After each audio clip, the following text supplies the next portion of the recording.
Hi hello ನಮಸ್ತೆ. ನಾನು ಇವತ್ತು ಮಾಡ್ತಾಯಿದ್ದೀನಿ ಮೆಂತ್ಯ ಚಟ್ನಿ. ಸೊ ತುಂಬ ಆರೋಗ್ಯಕ್ಕೆ ಒಳ್ಳೆಯದು ಮತ್ತು ತುಂಬ ಉಪಯುಕ್ತ. ಸೊಂಟಕ್ಕೆ ಶಕ್ತಿ ಎಲ್ಲ ಸಿಗುತ್ತೆ ಮೆಂತ್ಯದಿಂದ. ಸೊ ನಾನಿಲ್ಲಿ 4 ರಿಂದ 5 ಸ್ಪೂನ್ ಮೆಂತ್ಯನ ಹುರ್ಕೊಂಡಿದ್ದೀನಿ. ಹಾಗೆ 2 ಆನಿಯನ್ನು ಮತ್ತು ಸ್ವಲ್ಪ ಗಾರ್ಲಿಕ್ ಮತ್ತು ಕರಿಬೇವನ್ನ ಹುರ್ಕೊಂಡಿದ್ದೀನಿ. ಹಾಗೆ 8 ರಿಂದ 10 ಬ್ಯಾಡಗಿ ಮೆಣಸಿನ್ಕಾಯಿನೂ ಕೂಡ ಹುರಿದು ತೆಗೆದಿಟ್ಕೊಂಡಿದ್ದೀನಿ. ಸೊ ಹಾಗೆ ಸ್ವಲ್ಪ ಉಪ್ಪು, ಬೆಲ್ಲ ಮತ್ತು ಹುಣಸೆಹಣ್ಣು, ರುಚಿಗೆ ತಕ್ಕಷ್ಟು ಹುಣಸೆಹಣ್ಣು ಮತ್ತು ಕೊತ್ತಂಬರಿ ಸೊಪ್ಪು ಇಷ್ಟನ್ನು ತೊಗೊಂಡಿದ್ದೀನಿ. ಸೊ ಕೊತ್ತಂಬರಿ ಸೊಪ್ಪನ್ನ ವಾಶ್ ಮಾಡಿ ಎತ್ತಿಟ್ಕೊಳ್ಳಿ. ಸ್ವಲ್ಪ ಫಸ್ಟು ಮಿಕ್ಸಿ ಜಾರಿಗೆ ಮೆಂತ್ಯ ನಾವೇನು ಹುರಿದಿಟ್ಕೊಂಡಿದ್ವಲ್ಲ ಆ ಮೆಂತ್ಯನ ಹಾಕ್ಕೊಂಡು ಅದಕ್ಕೆ ಮೆಂತ್ಯನ ಒಂದು ರೌಂಡ್ ಪುಡಿ ಮಾಡ್ಕೊಳ್ಳಿ. ಪುಡಿ ಮಾಡ್ಕೊಂಡ ನಂತರ ನಾವೇನು ಹುರಿದಿಟ್ಕೊಂಡಿದ್ವಲ್ಲ ಬ್ಯಾಡಗಿ ಮೆಣಸಿನ್ಕಾಯಿ ಅದನ್ನು ಕೂಡ ಹಾಕ್ಕೊಳ್ಳಿ. ನಿಮಗೆ ಎಷ್ಟು ಖಾರ ಬೇಕೋ ಅಷ್ಟು ಬ್ಯಾಡಗಿ ಮೆಣಸಿನ್ಕಾಯಿನ ಯೂಸ್ ಮಾಡ್ಕೊಳ್ಳಿ.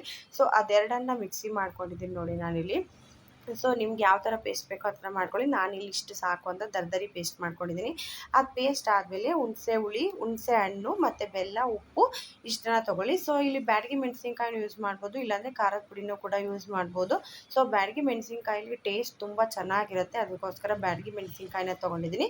ಸೊ ಉಪ್ಪು, ಹುಣಸೆಹಣ್ಣು ಮತ್ತು ಬೆಲ್ಲ ಇಷ್ಟನ್ನು ಸೇರಿಸಿ ಕೊತ್ತಂಬರಿ ಸೊಪ್ಪನ್ನ ಸೇರಿಸಿ ವಿತೌಟ್ ನೀರು ಹಾಕ್ದಲೇ ರುಬ್ಕೊಂಡ್ರೆ ನಮ್ಮದು ಏನಿದು ಮೆಂತ್ಯ ಚಟ್ನಿ ತುಂಬ ಚೆನ್ನಾಗಿರುತ್ತೆ. ಸೊ ದೋಸೆಗೆ, ಇಡ್ಲಿ, ಚಪಾತಿ, ಪೂರಿ ಬರೀ ಅನ್ನಕ್ಕೂ ತುಪ್ಪ ಹಾಕ್ಕೊಂಡು ತಿಂದರೆ ತುಂಬ ಚೆನ್ನಾಗಿರುತ್ತೆ. Thanks for watching. See you.